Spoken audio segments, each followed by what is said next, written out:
Hola gente de YouTube, amigos y amigas. Hoy les vengo un unboxing de cartas Pokémon al aire libre. Es el mazo de Raichu. Acá lo tengo, ya le abrimos el costado para que sea más cómodo para el video. Y bueno.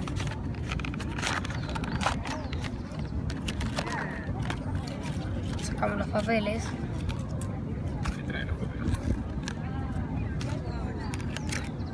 La moneda de Mega Mewtwo. Y ahora el código.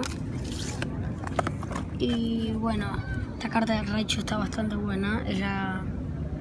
Es la carta principal del mazo. Y bueno, ahora empecemos.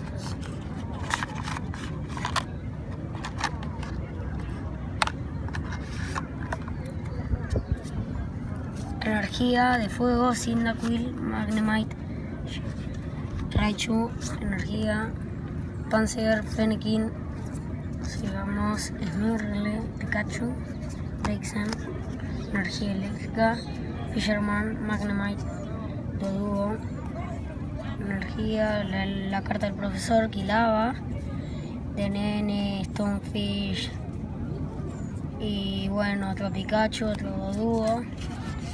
Magneton, Dodrio, Brexen de nuevo, Magnemite, Panzer, Killavi, energía, Magneson, Fennekin, Esquila, Cyndaquil de Nene, energía de fuego, Pikachu, la super caña, Stonefish, energía de nuevo, Tierno, Magneton, Wally, energía de fuego, Fennekin, la carta del profesor, energía eléctrica, puras energías eléctricas. Bueno, el mazo está bueno, me gustó y bueno, hasta el próximo video, adiós.